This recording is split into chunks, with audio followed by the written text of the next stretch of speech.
Lo vamos a recibir en esta noche al senador Pablo Blanco porque hay novedades para los jubilados, porque la oposición hizo valer su peso, su mayoría en el Senado, también en diputados ayer. Y bueno, hay una nueva fórmula. Muy buenas noches, Pablo. ¿Estás satisfecho con esto? Queremos saber tu opinión. ¿Qué tal?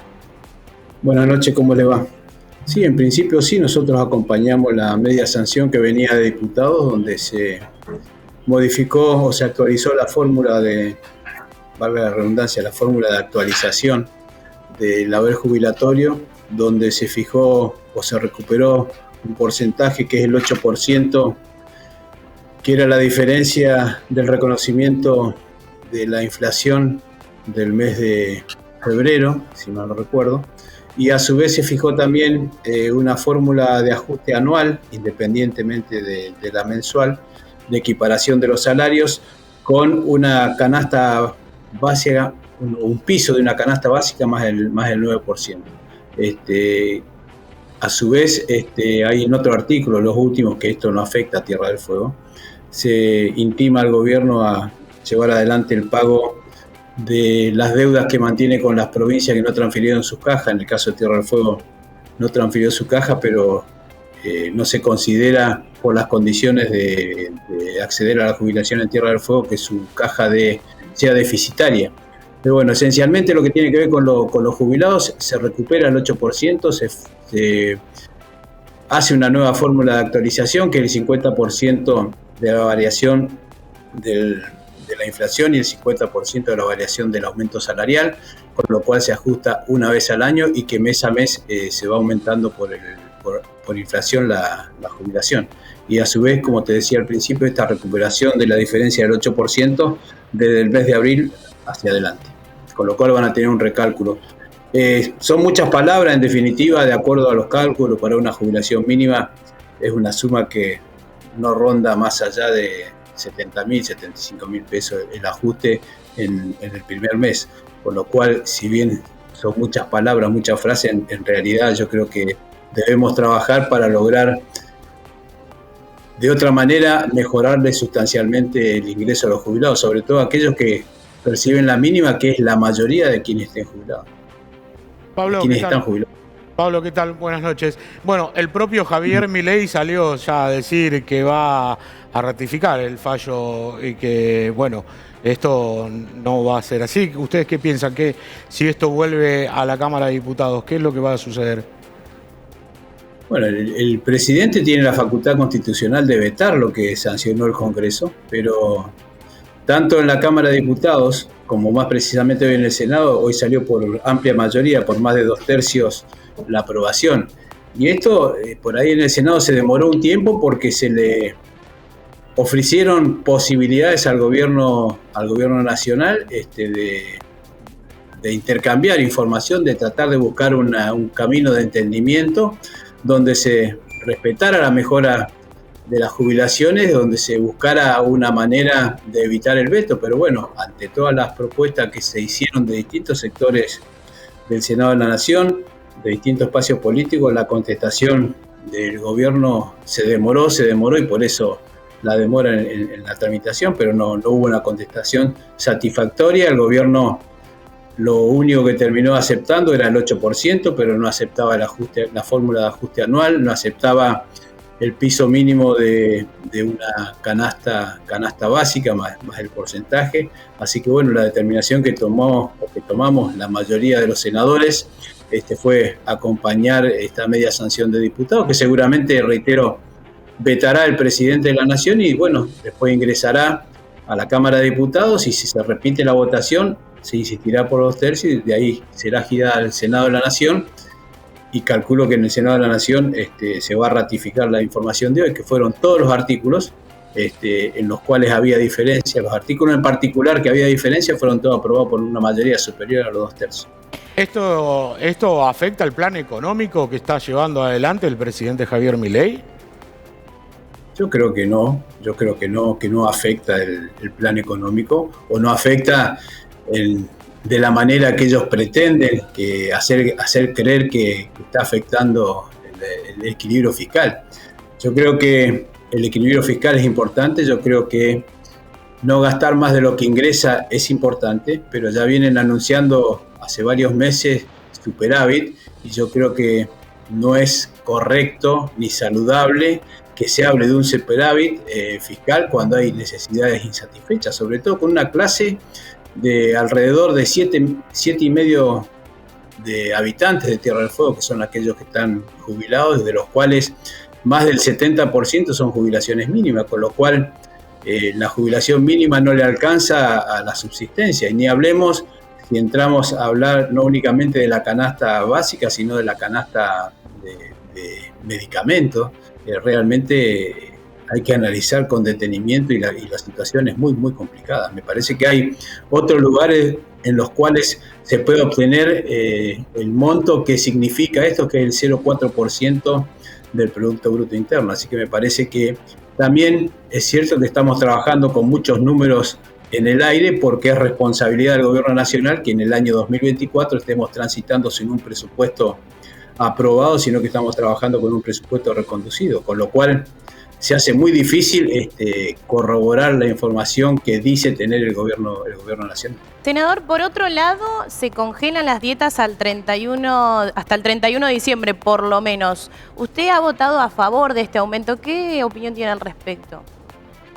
Bueno, primero, antes que nada, quiero aclarar que yo no voté este último aumento porque no se votó en la Cámara el último aumento. Sí votamos en el día de la fecha el congelamiento de las dietas al 31 de julio y el desenganche de la que teníamos con los empleados, porque la dieta se ajustaba de acuerdo a los aumentos salariales que tenían los empleados. Pero también hay que hablar con la verdad. En su momento, la dieta vigente al 31 de julio, por todo concepto, importe bruto era 7.200.000. Ahí está incluido la dieta, está incluido el desarraigo, está incluido los gastos de representación. El presidente de la Nación, que dice ser un eximio economista, salió a decir por todos lados que los senadores no habíamos fijado un aumento, que no lo fijamos nosotros, y que íbamos a ganar 9 millones de pesos. Sí. Yo le pregunto a cualquier alumno de la primaria que me diga 7 millones por el 6%, a ver cómo hace para llegar a 9 millones. Si todas las cuentas que hace el presidente de la Nación son similares a la que dice cuando quiere criticar, por ejemplo, al Senado de la Nación, en este caso, que más esencialmente yo lo tomo como una crítica hacia la presidenta del Senado, que es quien firma la paritaria. Bueno, si la manera de sacar las cuentas del presidente de la Nación son esas, la verdad que me quedo mucho más preocupado. Primero, que no ganamos 9 millones de pesos, y que de los 7 millones que son brutos, y reitero, dieta, gasto de representación y desarraigo, lo que percibe en bolsillo un senador ronda los 4.700.000. No nos olvidemos que los senadores pagamos el 35% de impuesto a las ganancias, entre otros descuentos que tenemos. Ese es el sueldo de un senador. El sueldo de un senador, por todo concepto, que es lo único que percibe el senador, pero Pablo, pero esos 4 millones de pesos no son suficientes para el contexto actual. Eso es lo que la gente un poco se disgustó, ¿no? con los senadores.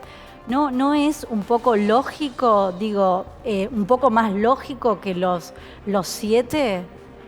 Por el contexto, por la pobreza, por lo que cobra la gente en general, Vuelvo a decirte, Mili, de los 7.200.000 que es el sueldo bruto por todo concepto, lo que percibe el senador son 4.700.000. Si vos lo comparás con una jubilación mínima, por supuesto que es una barbaridad. Si lo comparás con alguien que está desocupado, por supuesto que es una barbaridad. Si lo comparás con alguien que perdió el trabajo, es una barbaridad. Si lo comparás con cualquier funcionario nacional, por ejemplo, de las empresas del Estado, pongamos un ejemplo máximo, YPF, 72 millones de pesos por mes. La AFIP o la DGI, 20, 23, 25 millones. Algún banco oficial, 12, 14 millones de pesos. Me parece que no está tan pero ¿cómo? Pero está todo mal, Pablo. Pero Pablo, si nos ponemos a pensar... Pero Pablo, si nos ponemos a pensar, está todo mal. ¿Cómo un personal de aduana va a percibir 20 millones por mes? ¿No? En realidad no está mal solo los senadores, es toda la estructura del Estado, ¿no?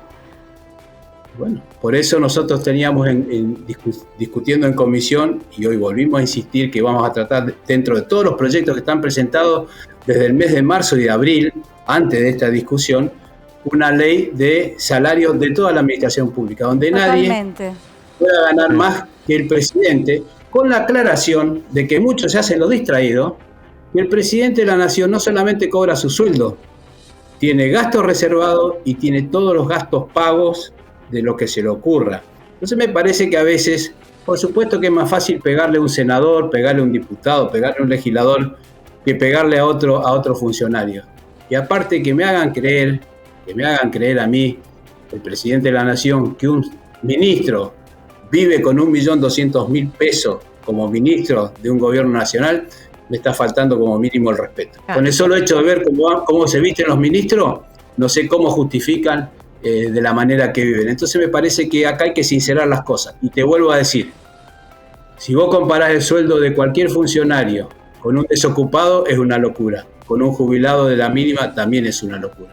Si vos comparás los ingresos de los senadores, por ejemplo, en este caso, con algunos representantes legislativos de las provincias o de los municipios, te vas a llevar también una sorpresa.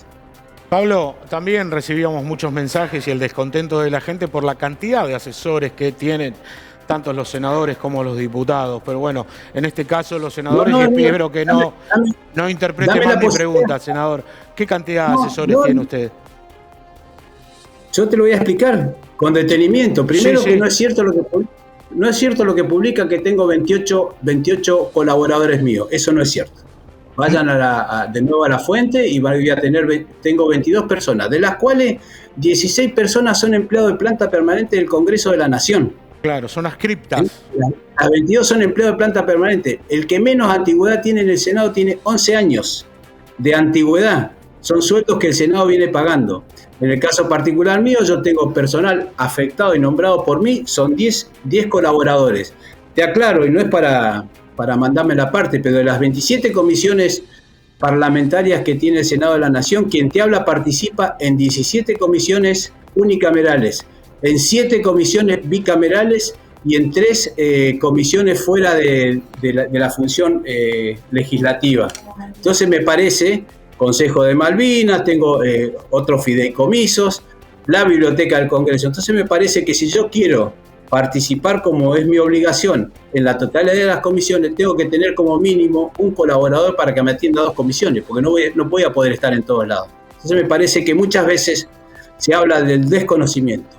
Como senador de la Nación yo tengo módulos para nombrar empleados. Con esos módulos, que son 6.000 módulos, yo puedo nombrar 4 colaboradores o 20 colaboradores. Ahora, de los 20 colaboradores que yo tengo y que trabajan conmigo en Buenos Aires, si yo le pago un sueldo repartiéndolo en varios colaboradores, de 600, 700 mil pesos, le voy a tener que pagar los pasajes, el alquiler y la comida. Entonces me parece que antes de criticar, porque es cierto. No, está bueno la aclaratoria, está bien la aclaratoria, porque se dice que los senadores tienen más de 20, 25, 28 colaboradores o personal que trabaja con los senadores, y bueno, está bien, muchos de ellos entonces usted dice que son de planta permanente del mismo Senado, que solamente cuenta con 10, usted.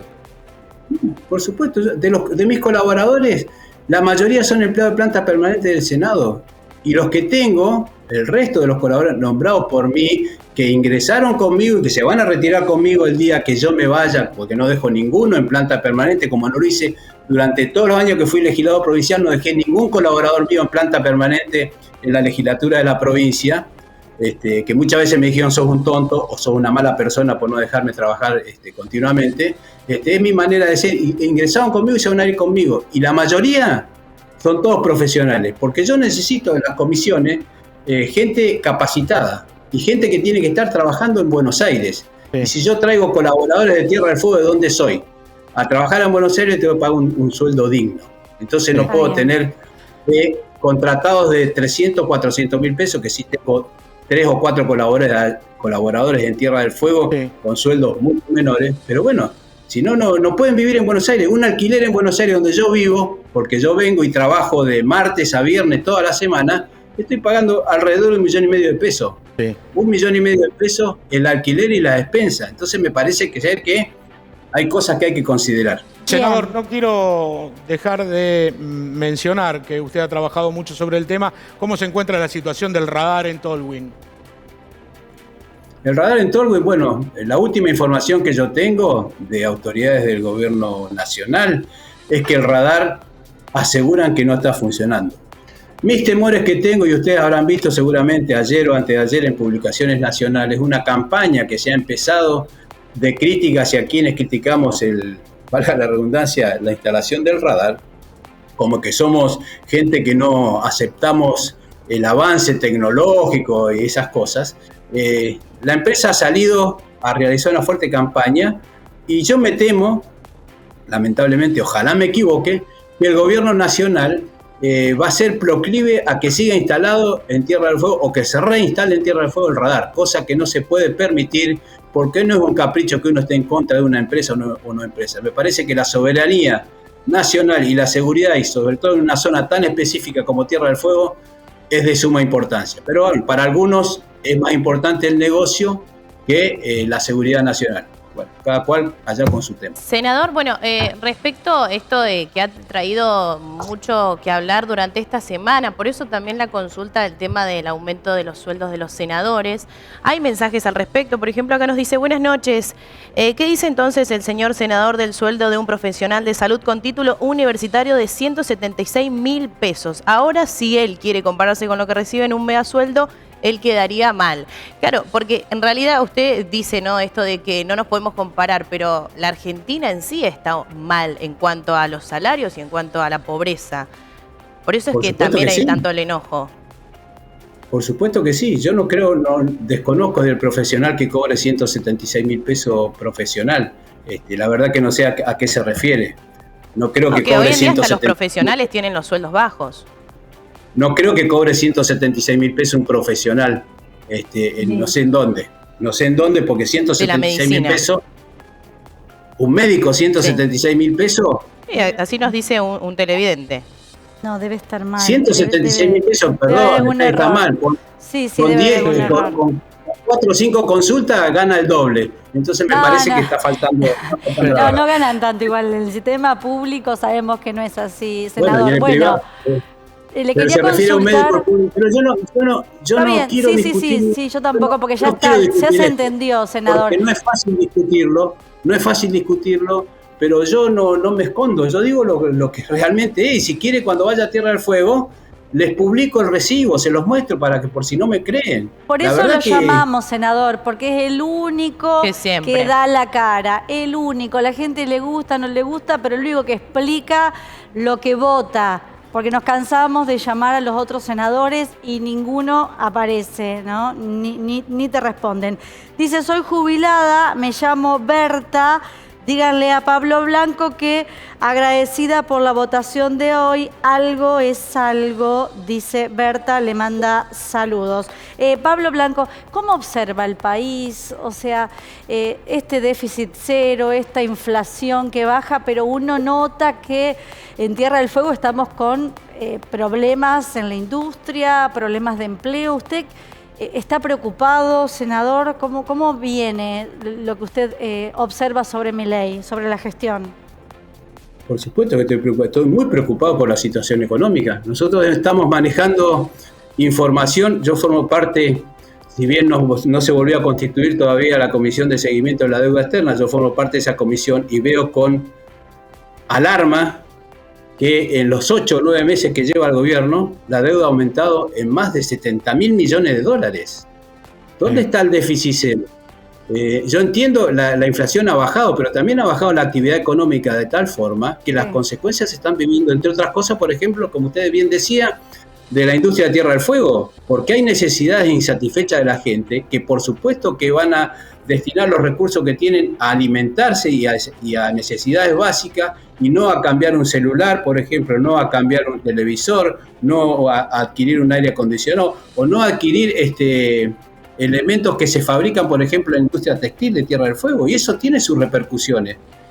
No es que se hayan modificado temas en el régimen, pero la pérdida de actividad económica, la caída del consumo, hace que las fábricas también estén muchas veces sobreestoqueadas y que baje la producción. Y eso es su consecuencia. Y yo entiendo que no hay que gastar más de lo que ingresa. Eso es cierto, es importante el equilibrio fiscal. Pero cuando atrás de las necesidades hay gente de carne y hueso, muchas veces hay que dejar de gastar en cosas que no corresponden, como por ejemplo hacer 15 viajes al exterior cuando el promedio de cada viaje para recibir condecoraciones, muchas veces que se dice que son truchas, el monto mínimo de un viaje al exterior son 250 o 300 mil dólares, y hacemos en 8 meses 15 viajes y hay que ver qué resultados hay de esos viajes, porque no hay ninguno, más allá de condecoraciones personales y de halagos al presidente. Me parece que también hay que recortar por ahí. También hay que recortar por ahí para mejorar a los jubilados. También hay que recortar por ahí en lugar de destinar 100.000 millones de pesos a la CIDE. 100.000 millones de pesos. Son 100 millones de dólares destinados a un organismo en forma ilegal, porque los gastos reservados no se pueden hacer por decreto de necesidad de urgencia. Pudimos no ver se lo puede sucedido. modificar el presupuesto por necesidad de urgencia. Y lo hacen, y ahí no tienen problema. Ahí se olvidan del déficit cero. Son 100 millones de dólares, ¿para qué? Para espiar, para perseguir a la gente. Que no me diga que es para cuidar a los argentinos, al contrario, es para perseguir, porque ayer hemos vivido, o han vivido algunos colegas, en la audiencia que tuvimos con el candidato a juez de la Corte, apretes, inclusive a diputados, aprete de la gente que está relacionada a la inteligencia porque se cortaba el curro de los 100 millones o porque se votaba o se opinaba en contra de un juez que algunos relacionan mucho con los servicios de inteligencia. Entonces, lo que tiene que hacer el gobierno es mandar el presupuesto, discutamos el presupuesto y de ahí le vamos a decir al gobierno de dónde vamos a sacar la plata para mejorarlo a los jubilados. No, muchos de ellos propios compañeros de la bancada de La Libertad Avanza, senador. El déficit cero del gobierno nacional y el superávit fiscal que tiene el gobierno nacional lo tiene a costa de las provincias y que le está generando inconvenientes a las provincias con caída de recursos, con montos de coparticipación que no le envía y que abiertamente, violando todas las leyes, se lo queda, como el fondos de paralización y un montón de recursos, Pablo, que están en leyes y en sueño, que el gobierno nacional hace caso omiso, y entonces, claro, Pablo, él tiene déficit, tiene superávit, pero las provincias pagan las consecuencias, y sobre todo no las provincias, sino los habitantes, senador, de la provincia. No me quiero despedir de usted sin antes realizarle esta pregunta sobre lo sucedido en la jornada de hoy en Casa de Gobierno, sobre este allanamiento y sobre cómo viene actuando la justicia con respecto a este tema de la reforma de la Constitución provincial. Mira, yo lo único que pude enterarme hoy es a través de una pantalla que leí que había habido un allanamiento o algo así en la Casa de Gobierno. Me sorprende, porque la verdad que si la justicia pide información, me parece que no es necesario un allanamiento, sino con solo pedirlo. Creo que el gobierno, sea cual sea, entregaría la documentación. Me parece que es un poco más de circo que otra cosa, pero bueno, es la justicia la que está actuando y yo soy respetuoso de lo que hace la justicia, así que serán ellos quienes deben dar explicaciones. Yo la verdad que no estoy al tanto de lo que sucedió. Te vuelvo a decir, leí que había habido un allanamiento y la verdad que me sorprende, porque creo que cualquier gobierno tiene que entregar la documentación sin llegar al escándalo de tener que hacer un allanamiento. Claro. Bueno, senador, muchísimas gracias. Nosotros valoramos su tiempo, así que gracias y hasta la próxima. Bueno, mi obligación es informar sobre lo que yo hago, así que no tienen nada que agradecerme, al contrario, yo le agradezco a ustedes la posibilidad de poder explicar las cosas, que muchas veces no es fácil explicar, que muchas veces no es simpático explicar, pero bueno, hay que decir la verdad. Le guste a quien le guste, yo digo lo que pienso y lo que siento. Y así me va muchas veces. A veces bien y otras veces no tanto. Sí, nosotros le agradecemos. Hasta la próxima.